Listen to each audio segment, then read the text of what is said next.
And what a lovely morning. Good morning. Good morning. Good morning. We've talked the whole night through. Good morning. Good morning to you. You're listening to Power Talks. Good morning from Beth Ann and Melody Cedarstrom in the morning, where talk is real, truth is in the talk, and there is power in the truth. And the truth will set you free. Good morning, Melody. Good morning, listeners. Good morning, everyone. And today is December 21st, and astrologers say this is going to be the worst day of 2017. I don't know, mine started out pretty good so far, but I better knock on wood. But the winter solstice, also known as Yule, midwinter, it's the shortest day of the year and the longest night. It's actually going to occur at 11:28 a.m. Eastern Time. So we have, but they're saying, hey, and the reason it's going to be the worst day of the year, according to astrologers, Saturn. Apparently, the sun is going to pass in front of the constellation Capricorn hours after Saturn does likewise. And this is going to cause both of these orbs to line up for the first time since 1964. It's 1664. This is according to London astrologer Neil Spencer, who writes for the Observer, but first wrote about the alignment on his blog. He insists that starting something new on this day is ill-advised. You hear that, listeners? Don't start anything new today. And it will have a long-term consequence. And anything you try to do today will be more difficult than usual. Well, that's proved to be true. It'll take more time and be more frustrating. And let's see what else he has to say. Perhaps, then they have to get political on this. That's why Trump's not signing the bill today. And forget about the amount of paperwork that they have to do. But even though Spencer said the establishment, it's all about, Even though Spencer said the establishment, patriarchy, big business, and property will be front and center in the cosmos. And then he tosses in the holiday traffic. It's a gridlock alert day just about everywhere. And this is according to INRIX. It's a company that analyzes transportation data. And they say it could be a good day to stay home. Patience is not going to be a priority today. What makes today any different? Patience has pretty much dried up everywhere in this country. But, and I'm guilty of it at times. What are you guilty of? Losing patience? Sometimes. When you shush people? Is that... No. The patience will not be a priority, especially if we are told that we have to do something by our superiors. This is our Living Astrology website says we may be perceived as insubordinate. Be ready to deal with the repercussions of the rebellion. Yet, you can take solace in the winter solstice celebration in Newgrange in County Meath, Ireland, which is being streamed live to the world from 3:30 to 4:15 a.m. Eastern Time Thursday. So if you want to see the summer solstice where they have the celebration in these, I guess it's going to be some kind of tomb or something. But so we also will experience the longest night of the year tonight. And this is the precise moment at which the northern hemisphere is tilted farthest from the sun. The low sun angle and the lack of daylight account for the season's cold. And the one thing that I love this day. Do you know why I love this day? Why do you love this day? Because it is the shortest. No, because it is the longest night of the year. But they shortest keep getting day. The shortest day, the longest night. But it changes after today. And that's right. Yeah, the days will be getting longer and the nights will be getting shorter. So it's a good positive. It's a positive way to look at things. Well, I was looking at it that way because this is the shortest day of the year, which means tomorrow starts getting the longer days, and we're closer to spring and summer. And I'm always ready for spring and summer. We really haven't had a whole lot of winter yet, and I like it that way. But, we're going to get hit one of these days. Well, when you brought that out, I thought, well, I'm going to look and see what my little handy-dandy national whatever day it is. It's National Maine Day. So if you're listening and you're in the state of Maine, it's National Maine Day. National French Fried Shrimp Day. Do you like shrimp? I'm not a shrimp eater. I do. My husband loves shrimp. Crossword Puzzle Day. I like Humbug crossword Day. You do? You like crossword puzzles? Yes, I do. I used to. I haven't done them for a long time. Humbug Day. Phileas Fogg Win a Wager Day. I haven't got a clue what that is. What is it again? Phileas Fogg. Okay. Isn't that a cartoon character? Perhaps. Phileas Fogg. Winter solstice, of course, and National Flashlight Day. I have a funny story about flashlights. We'll save it for tomorrow on Christmas. Remind me to tell you about that. Okay. National Homeless Persons Day and Remembrance Day, first day of winter. Yule, the day of winter solstice. And National Regifting Day. Thursday before Christmas, National Regifting Day. So dig it out, rewrap it, and give it again. I liked what you said in your little piece. It said, I wanted you to say it 3 times real fast. Take solace in solstice. I wrote that down. Take solace in the solstice. Take solace in solstice, take solace in solstice, take solace in solstice. Oh, you're good. You're good. Just send you the Fox and Socks book. Do you know what coulrophobia is? Coulrophobia? Mm-hmm. No, not a clue. Phobia. The fear of clowns. The past 2 years we've had these are the 10 mispronounced words of 2017. They must have me on that list. I am the world's worst with some of these names and places. Go ahead. Coulrophobia. I'm not going to go all of them. Remember, dotard is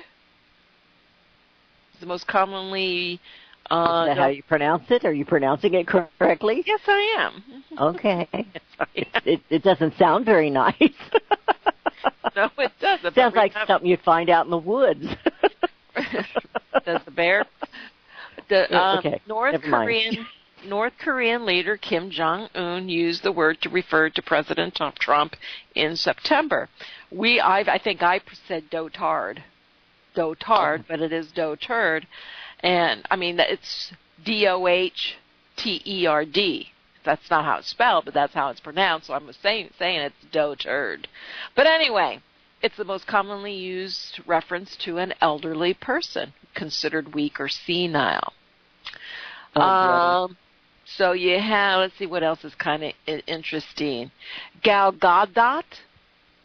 You should know this one. I haven't got a clue what that is. Gadot is the star of Wonder Woman. Oh, yes. I should have known that. I'm failing in my Wonder Woman years here. I must be dotard Wonder Woman.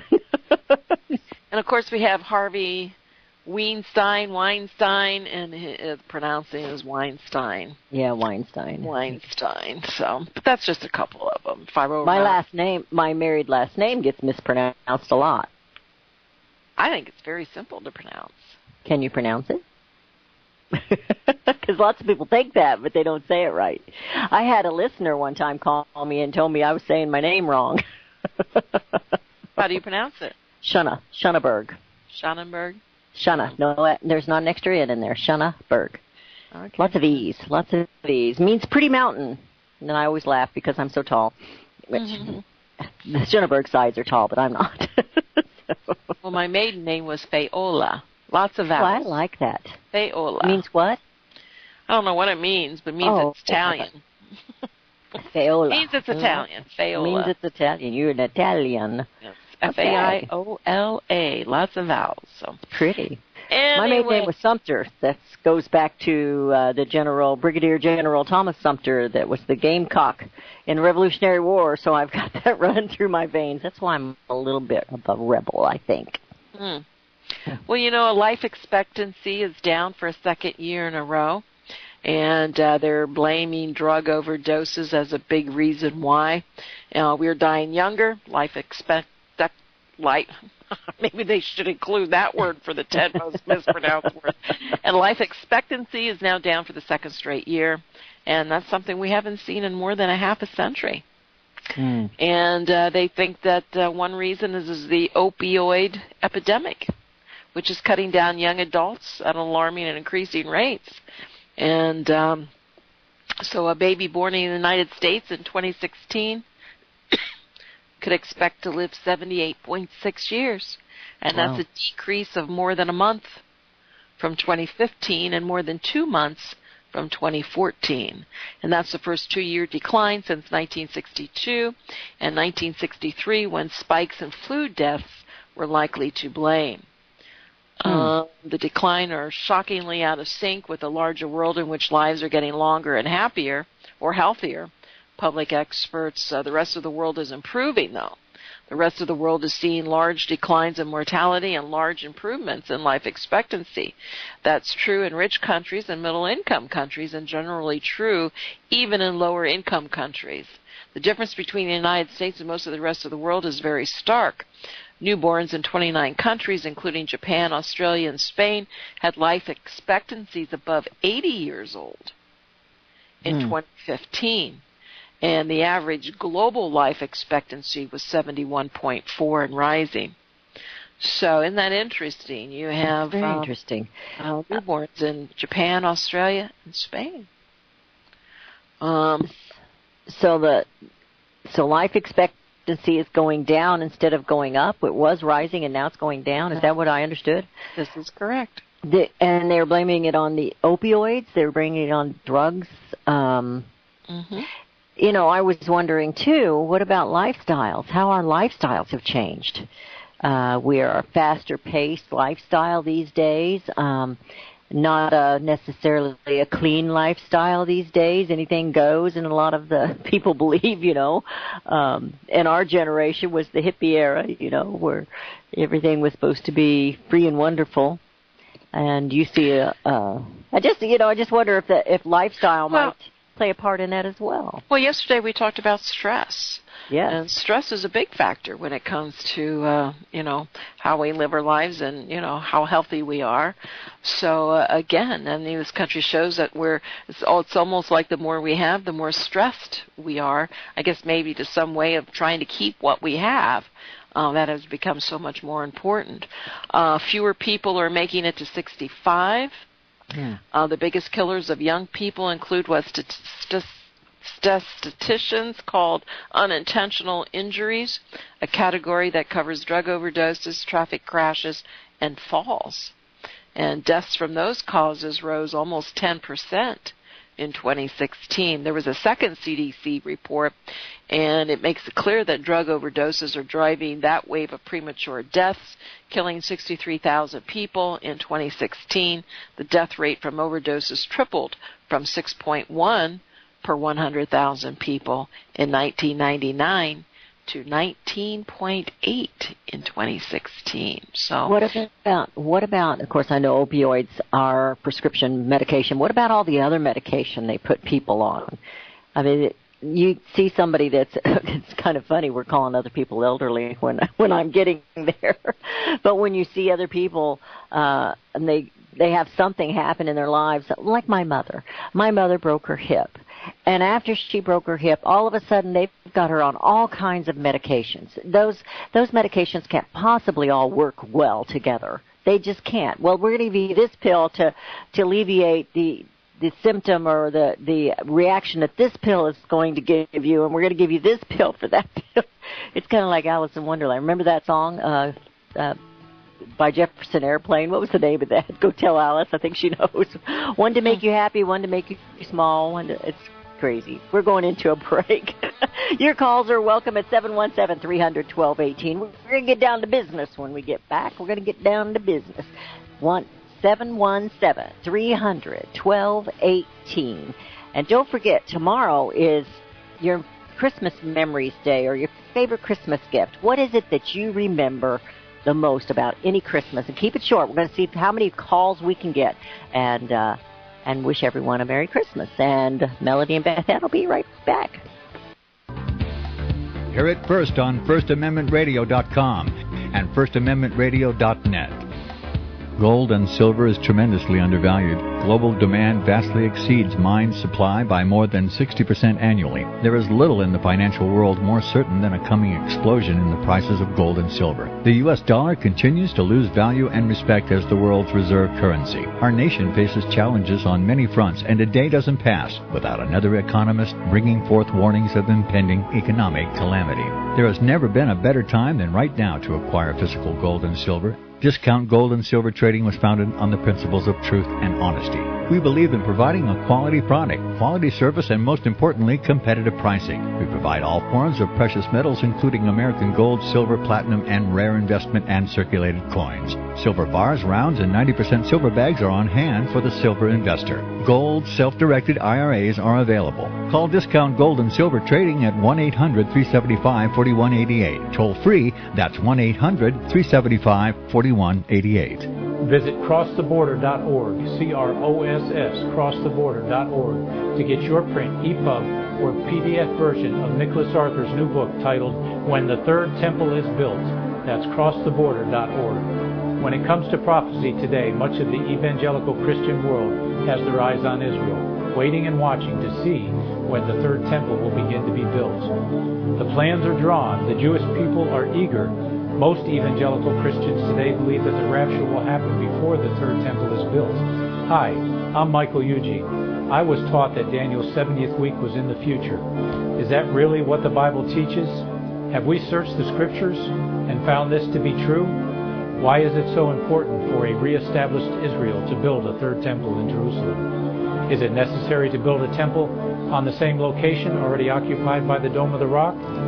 Is it necessary for sacrifices to take place in the temple on Temple Mount?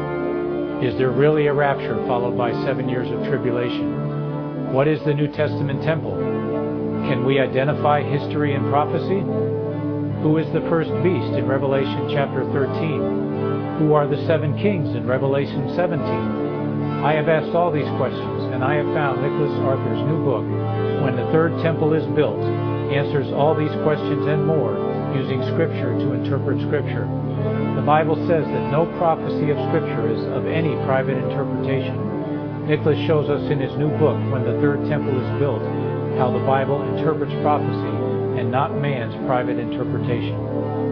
Visit crosstheborder.org, CROSS, crosstheborder.org, to get your print, EPUB, or PDF version of Nicholas Arthur's new book titled When the Third Temple is Built. That's crosstheborder.org. Years ahead of the dominant media, FirstAmendmentRadio.com and FirstAmendmentRadio.net. And we have returned. You're listening to Power Talks with Melody and Beth Ann in the morning, and it is a good morning. It's cloudy here in Missouri. It's warm, though. It's like 49. It almost feels like the atmosphere is a little bit unstable. I'm not sure what's going to take place. It's the solstice. It's solstice. That's what it is. It's the solstice. That may be right. I mean, it may be. There's a feel in the air. Do we want to go to our callers? We have Joe in Arkansas. Joe, how are you today? Yeah, I'm doing all right, and I'm happy about the solstice, too, like you were talking about earlier. And that got me thinking. You're talking about the solstice. And so we like to celebrate the solstice. You know, the solstice is a good day because even though we know we've got a hard winter ahead of us, winter is just starting, you know, we know that the days are starting to get longer and that better times are on the way. Spring is coming. And so I was considering this in light of the kind of world situation and national situation and so on like that, about how we've turned a corner and gone into a new season. And do you remember all the fuss about the Mayan calendar back in 2012? Yes, I do. So some people were saying, this is going to be the end of the world. The Mayan calendar says it's the end of the world. And back in the 1980s, the first man to bring this Mayan calendar to the attention of the world was Jose Arguelles. And he read, And he did not say that it said it was going to be the end of the world. The Mayan calendar was not predicting the end of the world. What he said it really said was that it was saying that we were going in from the fourth world into the fifth world. And, there wouldn't be any immediate cataclysms or anything like that. There wouldn't be any sudden change or anything like that. But it would be like we were going into a new season. The world would start to change in a different way, and we would gradually see that we were kind of in a new season of the world. Things were different. And so I've been thinking about that, and it looks to me like the way things have gone since 2012 shows that, hey, there really could be some truth in that. Because, okay, what's the first presidential election we've had since 2012? The re-election of Obama was before the deadline, but what was it, December 21st, that we were supposed to go from the fourth world into the fifth world. So the re-election of Obama was before that, before the transition date. And so the first presidential election after that transition date, lo and behold, it seemed like a miracle happened that a guy that was actually picked and chosen by the people, that the people wanted, somehow by some miracle, Donald Trump chosen by the people, against all odds, against the whole establishment, against everything that the powers that be wanted. Somehow Donald Trump, seems miraculously got elected president. And somehow, in spite of all the efforts of the establishment to get him out of office and to get rid of him, he seems to stay on and stay on and stay on, and somehow they, so far they haven't been able to get rid of him. So that it seems like that's an indication, I think, that we have gone into something of a new season where maybe things are starting to go back on the upswing. Maybe the power is coming back to the common people instead of, maybe the power is, kind of slowly going away from the establishment and coming back to the people, something like that. And this tax cut bill that we've just had, it's not a big deal. It's kind of a small tax cut. It's not that great of a thing. It's not going to make that much difference, I don't think. But it is kind of like a small step in the right direction. It is showing that we are going in a better direction. I think most of the people are going to get a tax cut. There is going to be some economic improvement because of it.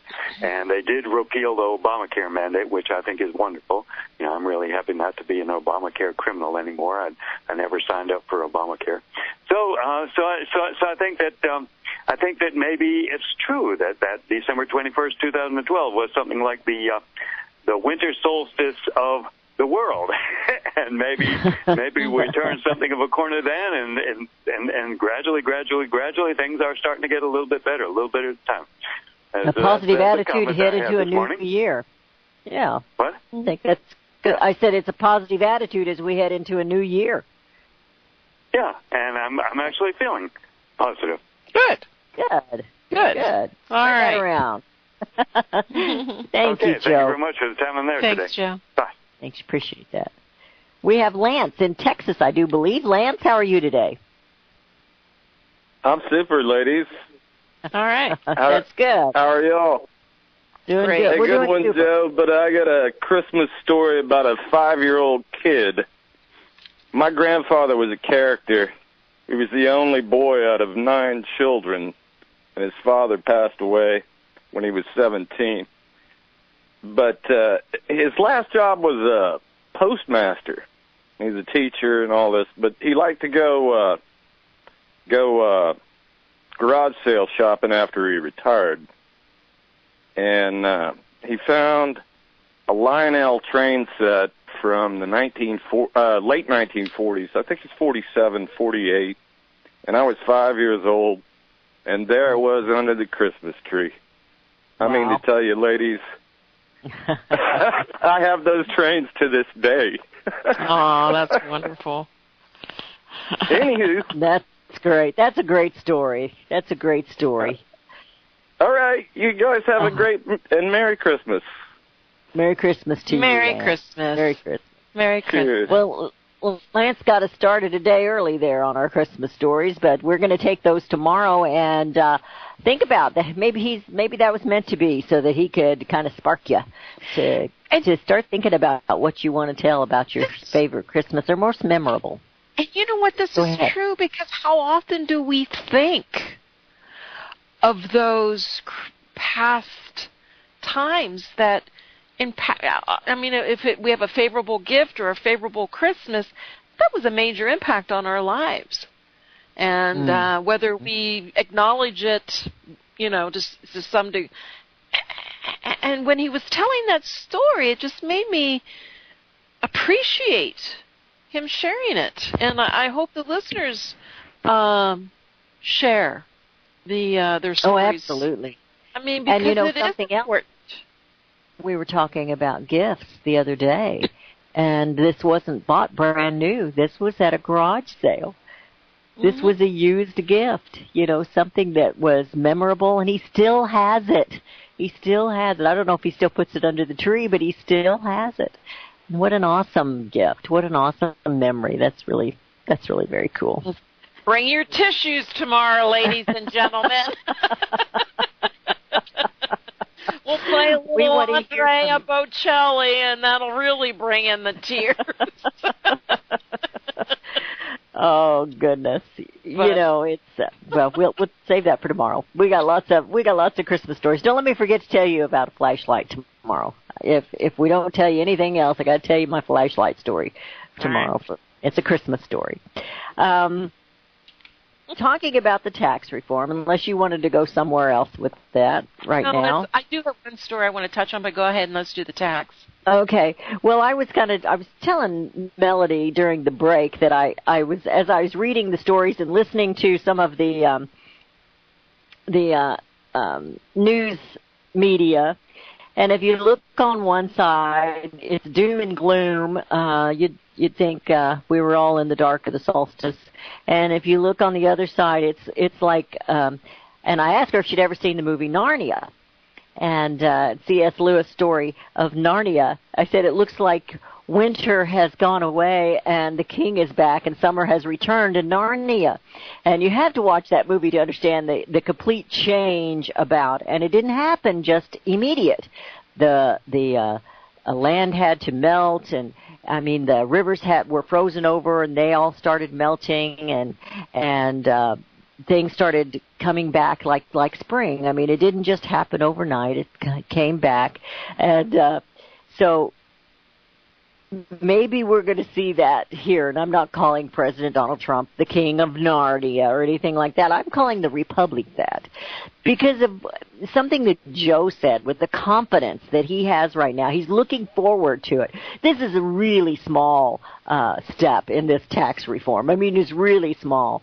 But even if it can help anybody in a small way, but it's hysterical to me that 80% of the people are going to they're going to see a result, however big or small. They're going to see a result, and yet if you listen to the left side, it's all doom and gloom. Everyone's going to die, and the 80% of the people are going to lose their incomes or lose this or lose that. I mean, they're just going off on all kinds of craziness. But I think we're going to have to wait it out and see. Go ahead. You were going to say something. At least you didn't shush me. You didn't shush me, though. I did not shush. I don't want to shush. I don't shush people. Well, I do. Oh, no, I feel really bad. I'm so sorry. Mm-hmm. But, even Trump said during his speech yesterday that this cut really is going to benefit the corporations. He didn't say anything about, as he had in the past, that it's going to, it's all for the middle class, it's all for the people of this country, and blah, blah, blah. He says it's going to benefit. And he said this yesterday. And so it's, we're going to have to wait and see how this plays out, how it benefits and what it does and so forth. And everybody will show they AT&T. And when I first saw AT&T, oh boy, giving their employees $1,000 and going to spend $1 billion and, so forth, that this is the tax cut that they've been waiting for. Well, you know what? AT&T wants to merge with Time Warner, and they're being stopped by government. AT&T also gets rewarded by the repeal of the net neutrality.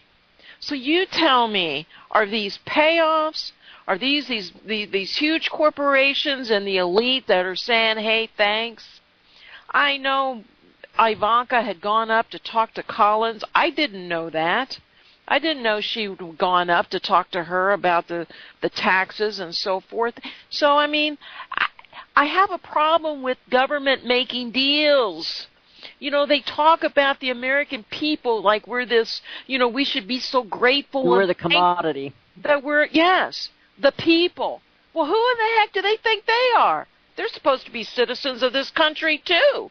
They're supposed to be on the same plane as us. But, yeah, it's like, oh, we're the little peons, and we're going to do this for your benefit, and, you know, you'll be thanking us all the way to the voting booths, you know, in 2018. And I'm sorry. I hope it helps people. I hope it does help them to where they can pay off their debt and so forth and whatnot. But it's just, and I'm not taking the other side. I wished I'd had a $1,000 bonus. I'm just saying. And how long is that going to last? Not much. They're going to go Christmas shopping. People's lives. No, it isn't. No. It's not going to change people's lives. Might make a difference for a day or two or a month if that, you know, maybe they can, you know, get a little bit ahead by paying, you know, some of their credit card debt down and so forth. Well, Christmas bonuses used to be something people got. And we haven't gotten Christmas bonuses in years. The company my husband works for, they used to give a monetary bonus. They used to give a check, a bonus at Christmas to the superintendents. And now they give them, well, it's practical stuff. I mean, I'm not putting it down in any way, shape, size, or form. But they give, like, the work coats and things like that, you know, the T-shirts that they wear on the jobs and things like that, which are expensive. I mean, they have to order those, and a lot of times they have the emblem of the company on it, the logo, but they don't give Christmas bonuses anymore. That quit a long time ago, and it kind of hurt because you kind of you don't rely on them, but you look forward to a Christmas bonus. And gee, trickle down economics. It doesn't work, does it? Yeah. Because people, and you know, you have this side, you have that side, you have the right and you have the left. We're on the right, you know, we're on the conservative side, so we apply. But what's the reality? That's what everybody misses. We're so strong in supporting our beliefs and our sides that we forget what reality is, and we forget to look at the fundamentals of everything, and that's why it's. You know, and you know, people. Oh, I get the emails. Oh, you're just, you know, you just don't. I think Trump's doing a great job. But what is the reality of things that get done and so forth, particularly when it comes to the economy and to money? You know, it's. I don't know. It's. Well, one thing I'm hoping is we understand that it's a small step. It's not huge like we would have liked. It is a small step, but it is a huge step in the fact that we finally got something passed. I know that they do the wheeling and dealing. We're not going to stop that, Melody. I wished we could stop it, but we're not going to stop it. Just like the drilling in Alaska. We're the only ones that talked about it. Did you hear it on mainstream media at all? Nope, it was on Fox. It was on Fox tonight that I heard it. What else has been attached? Do you hear anyone out there talking about the spending bill? And you know they're going to extend it for a couple of weeks until they get their little stinking holidays, you know, when they get to go home. Does anybody get, you know, fired up like, hey, don't pretend that this is something bigger than what it is. It's big in the fact that they finally worked together and got something passed, even if they had to wheel and deal. The only reason they got it done to get it passed is because next year is an election year. You're right. And these guys, they ridiculed Trump during the campaign. They said all these things about Trump, and now they're all out there licking his boots because they want to get reelected. What kind of people are these? They're politicians. What? The thing that, you know, another thing that I kind of said, the Democrats are afraid it is going to work because none of them, not a one of them, crossed that party line to vote for it. Not a one of them. And if it does work, you don't think that the Republicans are going to bring that up over and over and over and over again? Not one Democrat, not one voted for this tax reform. Not one. And they don't care what's in it. And who really I'm not saying it's for the rich, but who really does benefit? Who truly? Yeah, we give the peons a little crackers. You know, we'll sprinkle some crackers But who gets the peanut butter? Yeah. Throw them a few little crumbs, and they'll be happy. We get just like McConnell. Mitch McConnell said yesterday, we got to sell it to the American people. Well, if it was I like that good, sell it part. If it was good for this country, it's not about the people. It's about if it works, you don't have to sell it. You don't have to sell it. If it works, you don't have to sell it. Because when they sell it, they're pitching it, and they're going to lie. Well, but the lies will be realistic when you get your paychecks. Now, that's not going to fit into everybody. Melody and I aren't going to see that because we don't get a paycheck. Well, I get a paycheck. I do. I get a paycheck. Oh, I'm an S corporation. No, I get a paycheck. I'm an S corporation. So yeah, it will benefit me. I'm not complaining about it. I will benefit from it. But what is the people, these multinational corporations, everybody thinks this is going to trickle down. Oh, you're going to get crumbs. Just like AT&T. Oh, wow. Look what's already changing this country around. AT&T, are you kidding me? All the, I don't know. I know. These I think President Trump is trying. They don't have whether they're none of them are conservative or liberal. They're all the same. I agree. But I do think President Donald Trump is trying. And working deals is all he knows. And if that's what it has to be to get something done here at the first, maybe we can work our way back to that republic where we're the ones in charge. It's going to be interesting to see what happens, what unfolds here come February when everybody gets their paychecks. It's not for January. It's not February that's going to be. That's when they get their first paycheck. It's going to be a year. It's going to be 2 years when we're heading into a recession if it takes that long. But they said you're going to see the income increased on your first paycheck, which will come in February. So if you don't see it, they're going to say they lied. So it'll start showing in that. Go ahead. People will see it. But what else happens? You're going to have your health insurance that's going to skyrocket. I don't know if you can go any higher. Yeah, mine's gone up 60% 2 years in a row. Yeah. Well, and they did remove the mandate to where you had to have insurance. You had to buy it. And that's a so good they did thing. remove that. That's an excellent thing. That's a good thing. I mean, why punish the people? You can't afford insurance, so we're going to fine you. That will make premiums go higher. Well, if they get it back into the free market, of course I don't like insurance companies anyway, but if you get it back in the free market, there's too much government in everything. Government is in everything. They're into the pharmaceutical business. They're into the insurance business. And that's why it's skyrocketed. And like you said yesterday, they need to figure out why is it expensive to buy certain pills? Why is it expensive to go see the doctor? Why is it expensive to go get an x-ray? Why is that all cost so very, very much?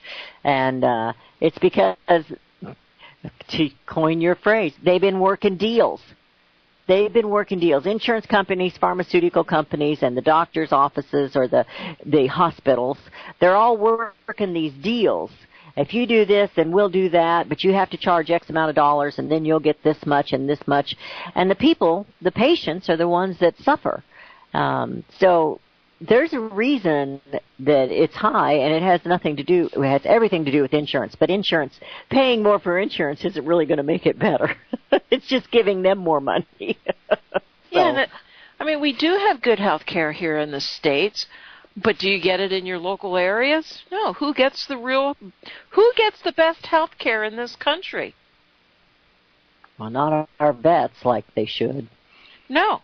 You're talking about the ones in D.C. Mm-hmm.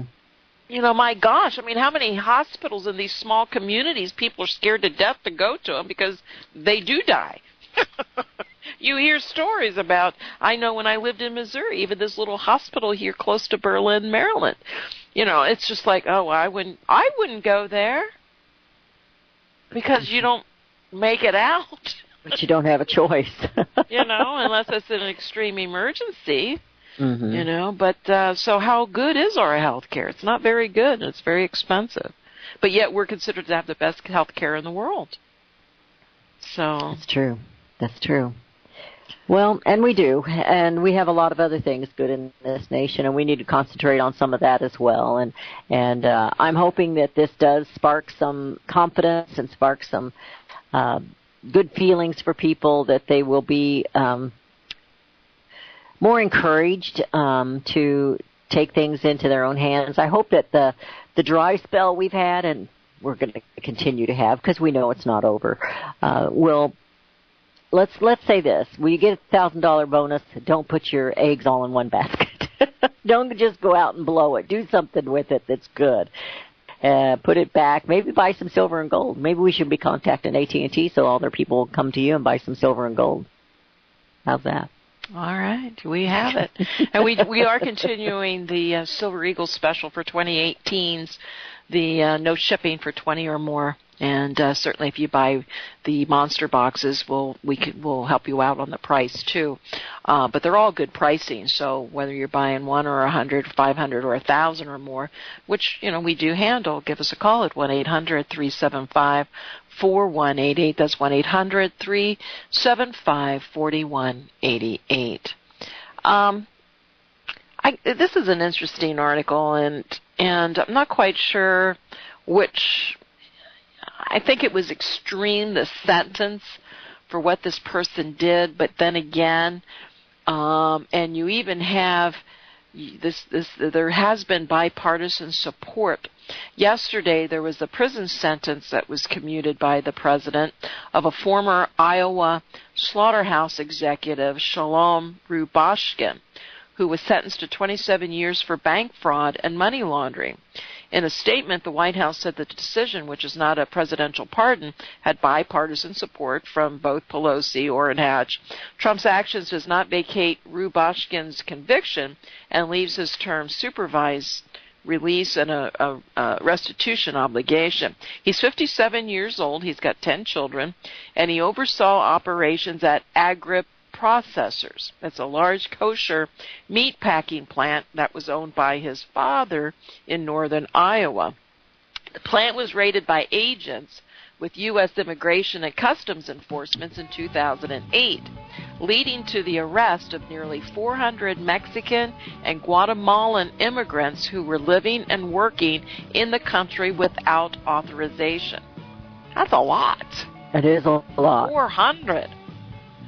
The raid sparked a chain of events, including agro-processors declaring bankruptcy, that led investigators to suspicious invoices and other sales records that Rubashkin faked to make the company appear on better financing footing. Prosecutors accused him of using fake paperwork to continue borrowing on a $35 million line of credit, ultimately resulting in a $27 million loss for a St. Louis-based bank when they went defunct. He was convicted in 2009, sentenced to 27 years in prison, and he has served more than 8 years. Hear it first on FirstAmendmentRadio.com and FirstAmendmentRadio.net. Since the beginning of time, kings have sought it, nations have fought for it. It has been traded, it has been borrowed, it has been purchased, it has been stolen. There's a reason for it. To secure the blessings of liberty to ourselves and to our posterity. Invest with the security of gold and silver. Call Discount Gold and Silver Trading at 1-800-375-4188 or visit discountgoldandsilvertrading.net. Listen to Financial Survival with your host Melody Cedarstrom right here on FirstAmendmentRadio.com at 4 p.m. Eastern or 1 p.m. Pacific Time. Visit discountgoldandsilvertrading.net or call Discount Gold and Silver Trading at 1-800-375-4188. Toll free 1-800-375-4188.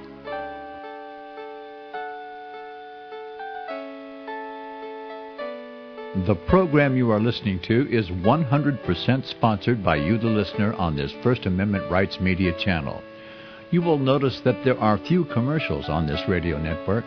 There's a good reason for that. Corporate advertising dollars come with strings that limit program content. So without your help, these programs cannot continue on Internet or our several affiliates. If you benefit by the educational law programs, we ask you to give.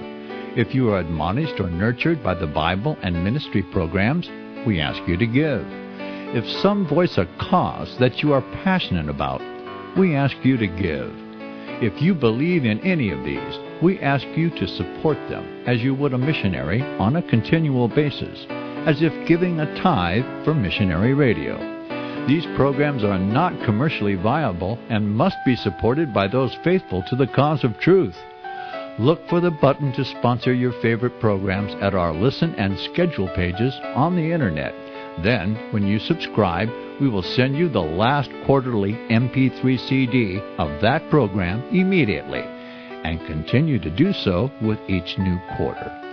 We will also give you unlimited archive access to all of our programs.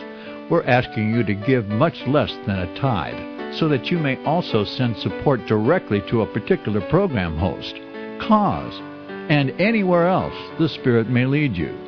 Do all to the glory of our God and Creator, for His holy nation, the only kingdom that will last forever. Thank you for listening.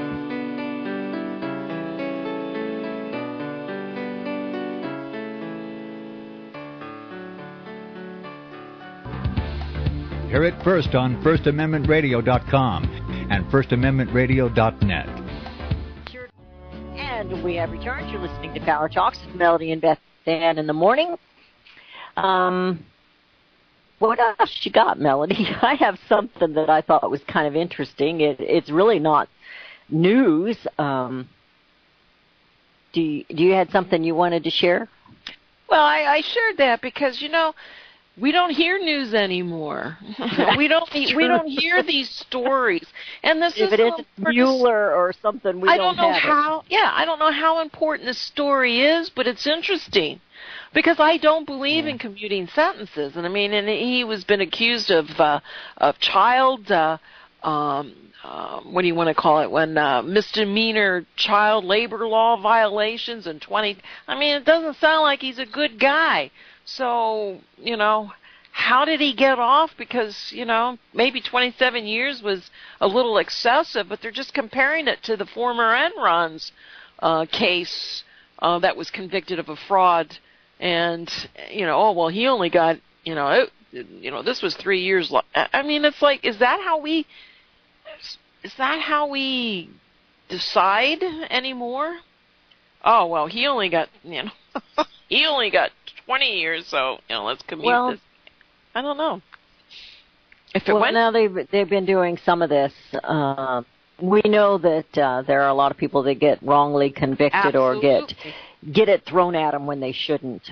Just like the Bundy case, just like the cases there out west with those guys. They're trying to throw them away, and we are trying to get some of that overturned and taken care of. And we're a mess. The rule of law isn't working because the Republic has been asleep at the helm.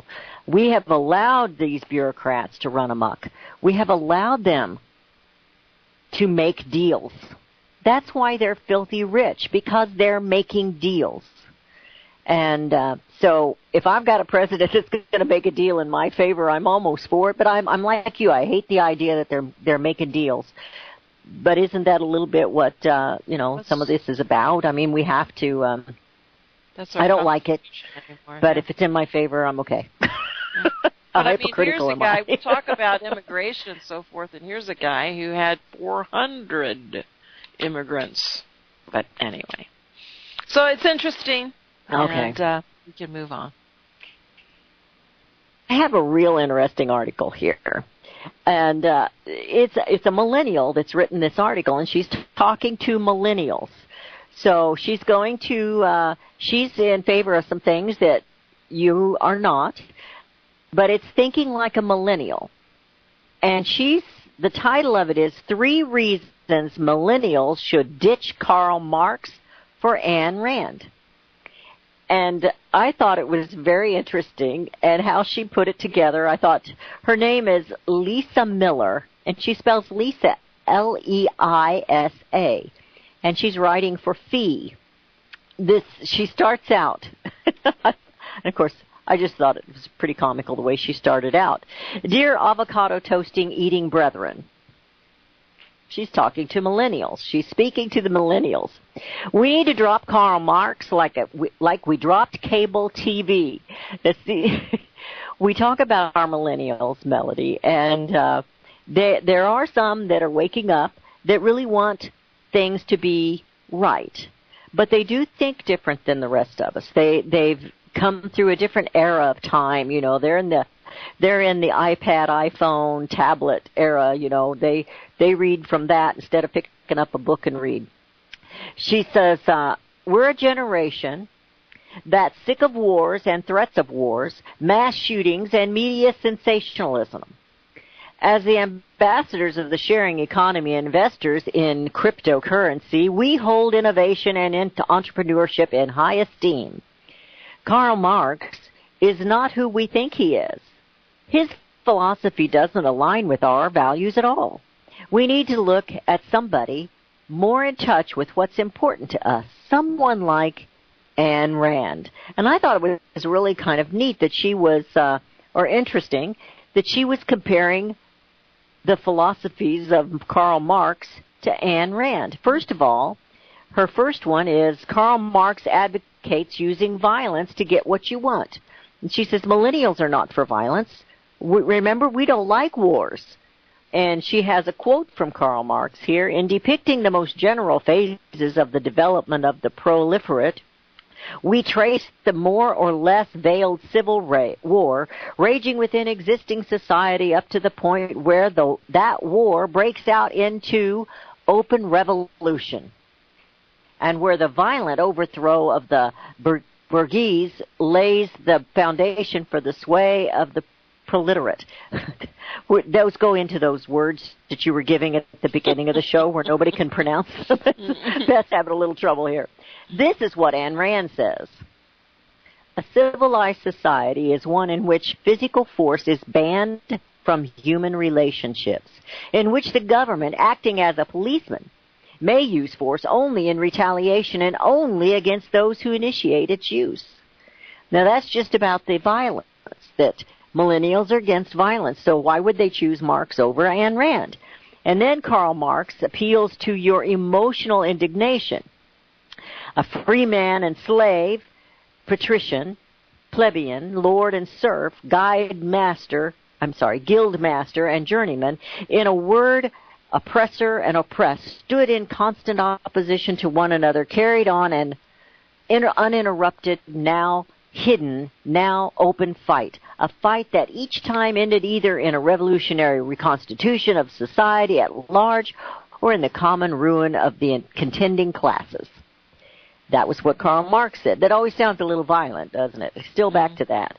This is what Ayn Rand said. Do not let your fire go out. Spark at irreplaceable spark in the hopeless swamps of the not quite, the not yet, and the not at all. Do not let the hero in your soul perish in lonely frustration for the life you deserved and have never been able to reach. The world you desire can be won. It exists. It is real. It is possible. It is yours. I mean, look at how the difference in the thinking, how positive Ayn Rand is, and it's within you to do better. It's within you. We can do this. And the third one is Karl Marx wants mankind to rest on its laurels. We've kind of seen that. If Marx had his way, she says, all incentives to improve and create cooler things would be stripped out of our lives along with our private property. Following the logical progression of his communal philosophy, when we're all slaving away for the greater good and the highest achieving members of society are having the fruits of their labors redistributed to the lowest achievers. That was Karl Marx. Ayn Rand says that the claim that men should be retained in jobs that have become unnecessary, doing work that is wasteful for superfluous, to spare them the difficulties of retraining the new jobs, thus contributing, as the case of railroads, to the virtual destruction of an entire industry. This is the doctrine of the divine right of stagnation. And the final, that was her final quote in this, but she says, but with Ayn Rand's philosophy, our stuff will always remain ours. Ayn Rand promoted private property. Big government and Karl Marxism, they do not promote private property ownership. And if you listen to the Democrats right now, the redistribution of wealth, that's, Obamacare, those of us who had jobs had to pay. Those who didn't got free. Well, why would any of us want to work? It takes the incentive away. So you're always encouraged when you have a millennial that's awake and sees what's going on, and she's speaking out to the other millennials. We don't fall into her same philosophy with cryptocurrencies and that kind of thing, but that is a millennial deal. And, they may have to learn that lesson the hard way, or we may be wrong. Who knows? I don't think we are. But I found it interesting. It's not really a piece of news of something that's happening, but it's always encouraging to me when I see millennials that are standing up for the republic and for freedom and for independence. They're not looking for the government to answer or to fix something. They're looking to do that themselves. And she recognizes a huge difference between Marxism and Ayn Rand's words. And I just found that very interesting and encouraging. It is. You did too. Yes, absolutely. And and we do have a tendency to focus on, I guess we're just going to have to focus on the end of the program. Oh, I am so sorry. I took so long. Oh no, I think that was a great story. That was a great way to end the program. And tomorrow, we want all of you who can. We're going to try and get as many calls as we can, and Melody and I will also share our favorite Christmas memory or Christmas gift or just some funny Christmas stories. I've got a few of them, I had 5 kids. I got a few Christmas stories. And we encourage you to do that. Write the number down, 717-300-1218. And until tomorrow, we wish you a Merry Christmas, and we will be right back. Visit crosstheborder.org, CROSS, crosstheborder.org, to get your print, EPUB, or PDF version of Nicholas Arthur's new book titled When the Third Temple is Built. That's crosstheborder.org. When it comes to prophecy today, much of the evangelical Christian world has their eyes on Israel, waiting and watching to see when the third temple will begin to be built. The plans are drawn. The Jewish people are eager. Most evangelical Christians today believe that the rapture will happen before the third temple is built. Hi, I'm Michael Eugene. I was taught that Daniel's 70th week was in the future. Is that really what the Bible teaches? Have we searched the Scriptures and found this to be true? Why is it so important for a re-established Israel to build a third temple in Jerusalem? Is it necessary to build a temple on the same location already occupied by the Dome of the Rock? Is it necessary for sacrifices to take place in the temple on Temple Mount? Is there really a rapture followed by 7 years of tribulation? What is the New Testament temple? Can we identify history and prophecy? Who is the first beast in Revelation chapter 13? Who are the 7 kings in Revelation 17? I have asked all these questions, and I have found Nicholas Arthur's new book, When the Third Temple is Built, answers all these questions and more using Scripture to interpret Scripture. The Bible says that no prophecy of Scripture is of any private interpretation. Nicholas shows us in his new book, When the Third Temple is Built, how the Bible interprets prophecy and not man's private interpretation. Visit crosstheborder.org, CROSS, crosstheborder.org, to get your print, EPUB, or PDF version of Nicholas Arthur's new book titled When the Third Temple is Built. That's crosstheborder.org. The book of Revelation says, the spirit of prophecy is the testimony of Jesus Christ. This is at the very heart of FirstAmendmentRadio.com. In that spirit, we have created the Prophecy Reality News app for all of your mobile devices, streaming First Amendment Radio 24 hours a day, 7 days a week. Available for your Apple, Android device, and smartphone absolutely free. Get the Prophecy Reality News app installed today so you can listen to First Amendment Radio wherever you are. The Prophecy Reality News app. Get it now. Since the beginning of time, kings have sought it, nations have fought for it. It has been traded, it has been borrowed, it has been purchased, it has been stolen. There's a reason for it. To secure the blessings of liberty to ourselves and to our posterity. Invest with the security of gold and silver. Call Discount Gold and Silver Trading at 1-800-375-4188 or visit discountgoldandsilvertrading.net. Listen to Financial Survival with your host Melody Cedarstrom right here on FirstAmendmentRadio.com at 4 p.m. Eastern or 1 p.m. Pacific Time. Visit discountgoldandsilvertrading.net or call Discount Gold and Silver Trading at 1-800-375-4188. Toll free 1-800-375-4188.